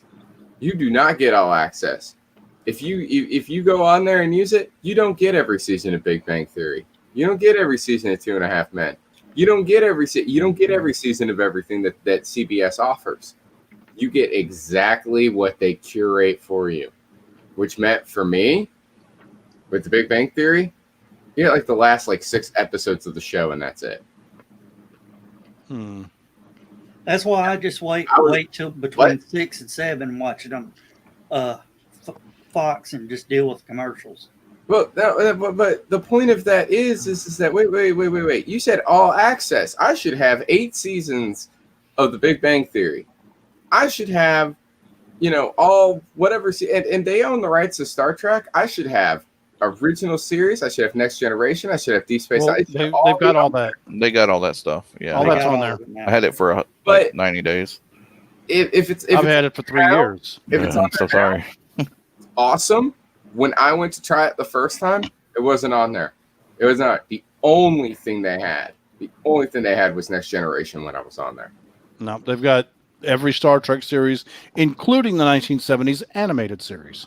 And is it all the episodes? Yes, and that's good. I think so. Okay. Well, they might have. Yeah, changed. it really was. It might have changed, but to have CBS have the gall to be like, we're going to charge you like $8.99 a month. We're going to run ads on all of the stuff that you watch, and on top of that, you only get a small selection. I mean, that's just asinine. Like, I'm not. No. That's how Hulu licensed things. It's really hilarious. Like, I really wanted to watch Chicago Fire and Chicago Med from the beginning. They have the first episode and then the last current season. It's like, well, what the hell happens in the 5 years in between? I remember when I was working at Best Buy. We'd have people come in and buy Fire Sticks, and they were buying Fire Sticks specifically to make them into Cody sticks so that they can bootleg everything, right? And we had one guy who would come in and he would buy as many Fire Sticks as we were at the time period when I was working there. You were only allowed to buy so many because Amazon knew what people were doing with them. They were turning it around, they're putting Cody on them, and they were flipping them. They take a $45 Fire Stick, turn it around, sell it for $90. And you go buy 2 more, do it again, and do it again, and do it again, and you were able to make a profit. You're doubling your money every single time, right? But the thing about it was at first it was just like 1 or 2 people who knew what they were doing with that or making money. But when this whole, and I remember right before I left Best Buy, when this whole entire thing was going on, we were people coming in who were buying Fire Sticks like crazy. People were coming in, were buying 4 or 5 Fire Sticks. We're trying to. And were they flipping it? Were they putting Cody on them and flipping them? No, they were putting Cody on them because I'm so sick and tired of getting nickeled and dimed by Disney Plus and Hulu and all these other companies. They were so done with it. They were just so in essence, right?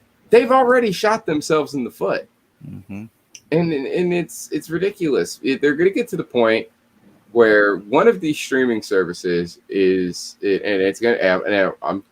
to be a major one. I don't think it's going to be Disney. I don't think it's going to be Netflix. Probably going to end up being Hulu. Is going to be like, we can't make any money because that's going to be tough because Hulu's majority owned by Disney now. Oh well, there you go. But it's going to be one of those. I honestly, and I know this is going to sound really dickish, but I hope it's Shudder. I don't even know. I know Crackle's run by ABC, which is owned by Disney. But like, one of them's going to go down. One of them's going to go down hard. Because every single one of their customers is going to be extremely disappointed by it, and you're just going to have to point and go, look, you can't sit here and nickel and dime people like this. You can't sit there and if you want to watch this, you have to be forced to pay $10 a month. Like, they're going to have to come up with a better system, or it's all going away. Shudder's going to go away. Shudder's run by AMC. Like, it's one of those that it's so disappointing because the streaming services have allowed for a lot of really awesome people to be able to get to do projects they wouldn't be able to do on network television. and it's really awesome. This is how we're getting things like Stranger Things. It's how we're getting things like Discovery, and I'm really happy about that. The problem is that they're already causing problems. The only one that I like, and the only one that I personally pay for, because here in the household we have Netflix and a few other things, but the only one that I personally pay for, I pay for YouTube Premium. But I don't pay for YouTube Premium because of any of the YouTube Premium shows. I don't care about any of that. I literally am paying for YouTube Premium because I don't want ads. Perfect. That's all I needed to pay $10 a month for. But on top of that, it also allows me to download stuff to my phone and watch later when I don't have a signal. And I can put on YouTube and turn my phone screen off. Yeah, and that's a blessing in itself. That right there is worth $10. So the fact that they're giving me more than just you have access to these shows I don't care about, that right there is enough. So if Disney, like for example, if Disney Plus really wanted me to spend some money, I wouldn't be doing it with an exclusive Star Wars show with Stupid Baby Yoda. I don't care about that. If Disney really wants my money, right, they got to offer me something else. They got to offer me a reason to sign up for them. Like, I can't even think of anything that Disney could offer me. Maybe if all of Disney's combined properties together, if you could do it in one bundle. You pay $10 a month, you get everything that Disney's ever done, ever. That might be a step in the right direction, but probably not. I would love to see, like ABC Go, on there and some other stuff where I can maybe watch the news. No matter what city, Yeah, and you want to know what another big problem is, and this is something I've thought about, is that you used to buy DVDs and Blu-rays and stuff like that. If you're somebody like me, and Lewis, I think you as well you would appreciate this idea. You got making of documentaries. You got behind the scenes stuff. You got deleted scenes and all that other stuff. And if you're somebody who's into filmmaking, you love to sit there and watch the process. You love to go that extra mile of having a little documentary that explains exactly commentary and such. Yeah, commentary and stuff like that. If they offered that on those services, it's limited. Some do, but it's very limited. It's extremely limited. It's I've got Vudu. Whenever you bought a Blu-ray, and you got the code, and so you've got it available on Vudu. They do have the extras on there, but yeah, you're right. For the streaming services, few and far in between. Yeah. Well, I actually looked into Netflix originals sometimes have them, and that's about it. Yeah. Now, I looked into the YouTube TV. I've got YouTube TV. I'm pissed off at them right now because they jacked the price up crazy. It was $49. Now it's $69. And now they're getting rid of YouTube Red originals. Now, get this, Lewis. To go to EPB streaming, what would be the silver package, is exact same channels as YouTube TV with the DVR and the what else is it? The DVR and the 48-hour backup. Don't they have that? No, six streaming services. Oh, 6 logins. Yeah, six logins. Thank you. Yeah. Thank you. Do you know what you're saving by going to YouTube TV over EPB silver service streaming? Probably about $40. $3. Really? Yeah. Now on the EPB, remember I'm an RVer. Yeah. So I'm watching TV on the road too. No, and you can't take it with you. Well, you see, that's the good thing about YouTube TV is I can still watch David Carroll if I'm in Minnesota. Yeah. Because the local channels follow your login. Yeah. No matter what your IP address is. Yeah. You still got your local channels, and the DVR function, you can go to any of those channels and pick a show and put it in your library. And when it airs, it's on your library, and that's accessible anywhere in the world too. Yeah. So that's the thing that's kept me from going back to Sling TV is having the local channels because with Sling TV, I still had to use my antenna. Yeah. And so now with YouTube TV, I don't have to use the antenna at all, really. Now, let me ask you this about the YouTube TV. Can you? I'm the type of person that'll turn the TV on and let it play in the background. Mm-hmm. Do you get the? It will about 3 hours in ask you if you're still watching. Okay. I hate but that. but you know what? That's going to with happen us? with any streaming service. Yeah. Because they don't want people to just leave it on for the cat and burn up all their bandwidth. Lies. I mean, There is dog TV. bandwidth is finite. Okay. See that's what makes me mad Heather's up about next. EPB. Heather raised her hand. Yeah. Yeah. But that's what makes me mad about EPB. Joe? Heather raised her hand. All right. Go ahead, She's Heather. talking. She's talking. Let the woman talk. I know. Don't interrupt a woman, but it's very rare I can get a chance to pull it off. Well, I normally try, to say something, and Heather can't talk. So I'm like, anyways, Hulu. Like, you guys are complaining about this stuff. Hulu is the exact same amount of money that you're paying for YouTube TV. It has more channels. It has more space. You can save it for an infinite amount of time if you record it. I'm not recording. And after 3 hours, it doesn't ask you if you're still watching. Okay. But what channels does Hulu have live? All of them. All of Channel 3?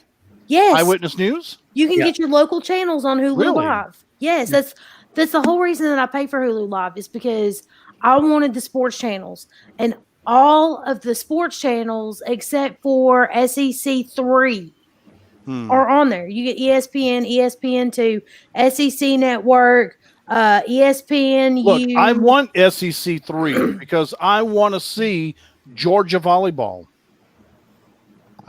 Not really. Okay. That's the only one. And there's only ever been one time that I've been mad that I can't watch a football game because it was on SEC 3. And that was because I couldn't watch the end of the game because another game was scheduled to come on. So they threw it on SEC 3. That's where they usually put Mizzou because they don't belong in the SEC anyway. They just won a game. I know, but they don't belong in the SEC. Do the Aggies. They're Neither not do the Southern. Aggies. They're not Eastern. They're Northwestern, as far as know. I'm concerned. Well, But I get my live locals. I get like 30 gigabytes, I think. I get like I'll check it 60 out. hours worth of recording. And I can Let's record it see. and leave it there for forever as long Oh, as I don't fill it up. I What? got your right here. 50 hours and two screens. yeah, that's the thing about that's the thing about You can take it Hulu. on the road. You can download to your phone. See, for Heather, 2 screens would be fine. For me, Donna, and Greg have a TV. So we need 3 streams. How much is it to add an extra screen? Hold on. It wants me to log in. I'm not doing that. Yeah, we have to know your life history before you can find out about our stuff. I'll look it up. We need your There is a credit button. card number. There's a button, but I can't click it. Yeah. We need your credit card information before we're going to tell you how much it's going to cost. Well, I've got Hulu. Man, I got so mad. I had Celtics, which is a screenwriting app on my laptop, and I hadn't used it in several months. So I went back to the laptop when I was going to write the script, and I couldn't find it. And I'm like, well, crap. I guess I'll have to download it again. It was free. No big deal. So I go to Celtics.com, and now it's a cloud-based. It's still free, but it's cloud-based. I don't want to have to be online while I'm scripting.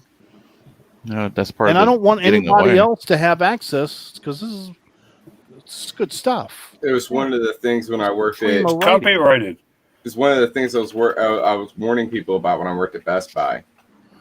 This was a constant problem, by the way.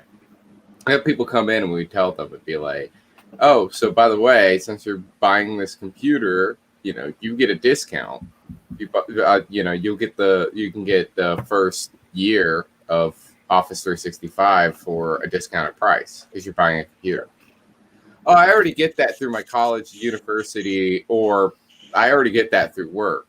Yeah. Like, you do realize because they're paying for it, they have access to everything. And if you write anything, it's in the contract that it's their copyright, not yours. And you would see these people that 90% of the time, nobody gave a shit. They didn't care. But the 10% of people that were creatives would immediately be like, wait, what? Like, yeah, anything that you write, especially college students, anything that you write in Office 365, your college has access to.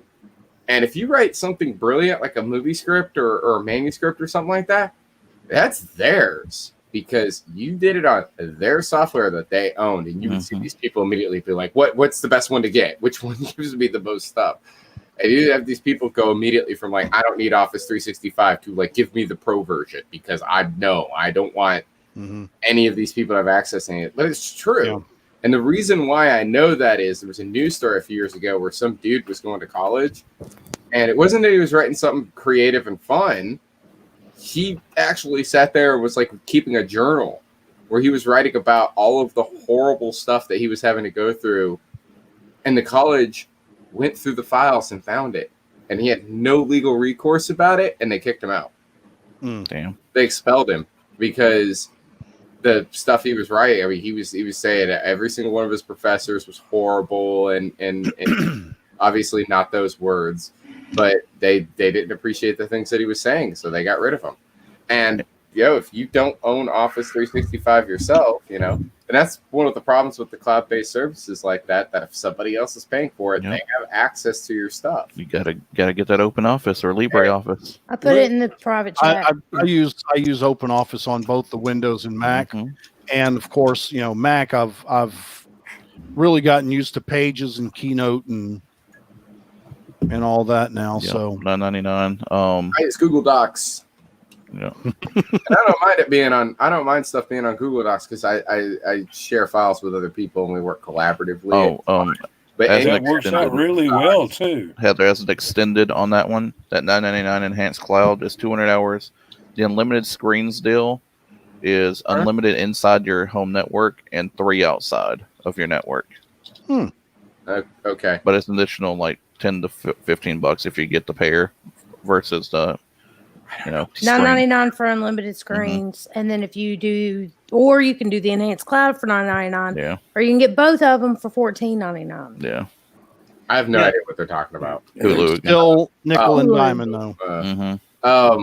But no, like the reason why I like Google Docs is that if I don't want anybody to have access to a file anymore, I can actually go in there and lock it down, and no one has access to it but me. You can also go the extra step, which I hate this partially, but it is a pretty neat feature where you can go the extra step of getting Google Docs or getting Google Drive installed on your computer, and it will give you access to all those files offline at any time. They'll automatically update when you go back online. So it's always, and so you always have 2 copies. You have a copy that Google has on their servers, and then you have a copy of your own. That's on your computer, and they both stay synced up. Yeah, synced up. So if your computer at home, like I leave my computer on all the time because if I'm out, I need to access my computer. I like to team view into it to be able to get files and stuff like that, which is great if I'm on the road, which I am a lot. I work as what's over here? I work as a courier. So I'm on the road a lot. But if on the road, I'm sitting there trying to access a file, I can't access it, right? That's gonna be a problem, right? But on top of that, right, it's nice that if I do make a change to that file while I'm on the road, it'll update it at home. The only thing I don't like about it is that if you install Google Drive on your computer, Google Drive will turn around and immediately attempt to download everything you already have uploaded to Google Drive to your computer. Mm-hmm. And Be gigs and gigs and gigs. on that, yeah, because it's redundant. All that stuff's already saved on my computer. The only reason I put it on Google Drive is so I could send it to other people. I don't want it here. If Google Drive had a docs only option, that would be great.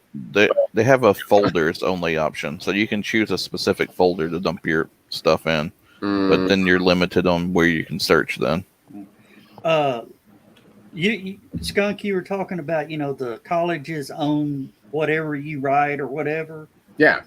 Also on a company computer. mm-hmm. Be careful what you message on Facebook. Oh yeah. I know of a person who lost their job because of a private message on a company computer. It was a radio person. Yeah, I wasn't going to call that out, Lewis, but you know the story. And I know where it happened.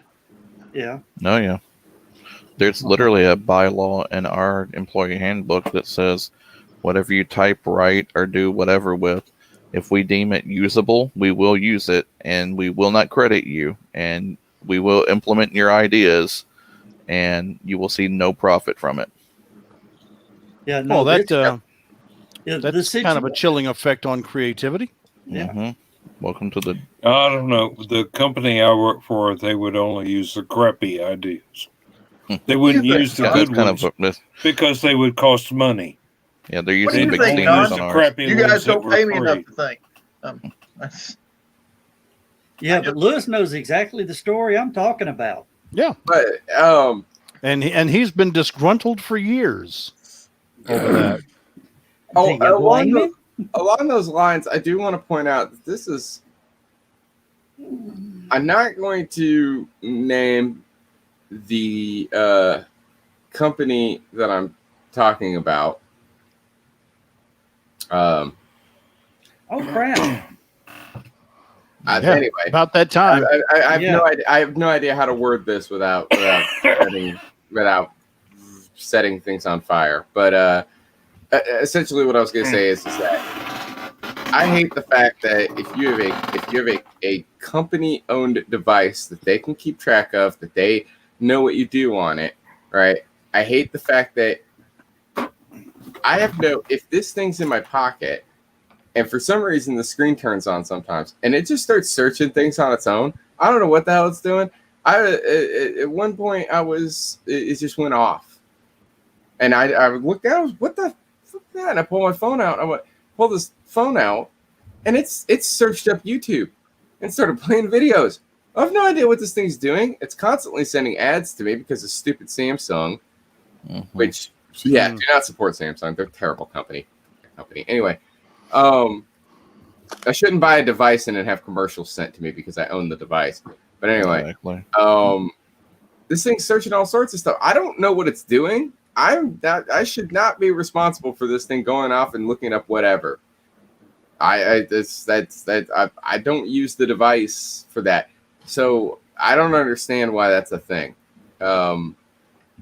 It's if you deliberately do something, that's one thing, but frankly, as far as I'm concerned, companies should just stay out of people's damn business. Mm-hmm. Most companies do, though. I have a news story. I don't know if it was covered at any point lately. You and 19 of your friends can rent an AMC theater for $99 plus tax. Yeah, limited. They have limited places, and they have a decent selection of movies. They have about 20 or 30 movies, and they do like a night. They say it's an extreme clean before and after your party, and you get to go in like half hour before and leave half hour after kind of deal. And that could be fun. I don't know how much. Well, I was going to say I don't know how much Central Cinema actually charges because I didn't ask, but Central Cinema will actually take the film, or actually do the same exact thing for all your friends, but you don't have a choice of 20 films. It's whatever you want.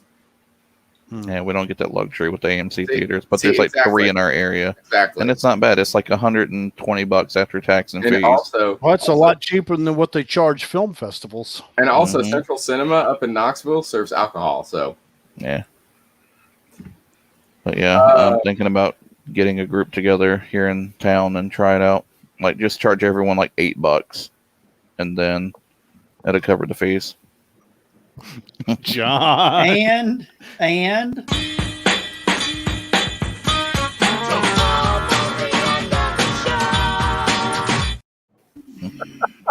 No, everyone's. It's almost the end of the show, everybody. I did not do it. I didn't do it. I don't have the powers. Joe, yeah.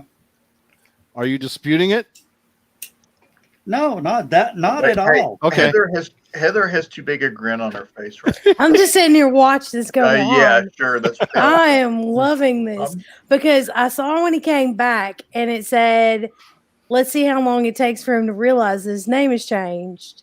And he didn't, or he didn't say anything. And then it turned to asshole. And then yours changed. And then you changed yours. And I'm sitting here waiting to see what you're going to do to Joe. Now we know. I'm sitting here with the popcorn. I didn't do it. It's read right here. I didn't do it. I only have the power to change mine. So, no. You have the power. And John's the one that would do it, most likely to do it. On YouTube, I looked up, I don't know why, I looked up something related to the Simpsons. Yours got, and now I've just been getting I was all of downstairs these, getting a beer. all of these Simpsons things that keep popping up, right, on my phone while I'm driving down the road of just different quips and quotes and scenes from The Simpsons. And one that keeps popping up a lot lately has been Happy Dude. Do you guys know which episode of The Simpsons I'm talking about? I haven't Simpsons in 15, 20 years. I haven't watched Carl is a former movie. state IT worker. So it's the episode where Homer gets a hold of telemarketing equipment. He gets an auto dialer, and it plays a message on the auto dialer to it calls every number in town, which of course it starts with 555-0001, which is Burns, because of course he has the first phone number in the book, you know. But the message is like, "Greetings, friends. I'm Happy Dude, and if you want to be as happy as me, you can send $1 to Evergreen Terrace. You have the power." It is one of the. It's such a dumb episode, but it's one of the funniest things because the cat starts sleeping because obviously it's a square area that's warm. So the cat starts sleeping on top of the auto dialer, and it just starts calling Flanders over and over and over and over again, as well as everybody else in town, like on repeat, because the cat keeps knocking the redial switch on. Oh, it was great. Great episode. If you haven't seen that episode, look that one up. It's really good. Well, we got less than a minute to get out of here, so we're saying good night, everybody. I don't want to. Yeah. Say good night, everybody. Good night, everybody. This Saturday.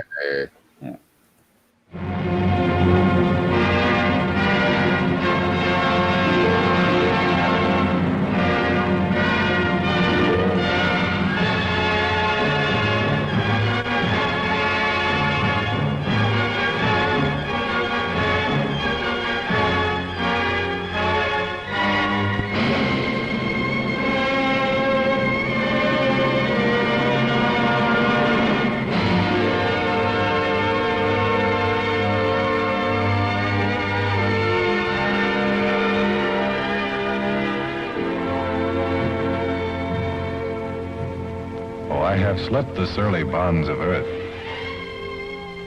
and danced the skies on laughter-silvered wings. Sunward I've climbed and joined the tumbling mirth of sun-split clouds and done 100 things you have not dreamed of. Wheeled and soared and swung high in the sunlit silence. Hovering there, I've chased the shouting wind along and flung my eager craft through footless halls of air. Up, up the long, delirious, burning blue, I've topped the windswept heights with easy grace, when never lark nor even eagle flew. And while with silent, uplifting mind. I've trod the high, untrespassed sanctity of space. Put out my hand and touched the face of God.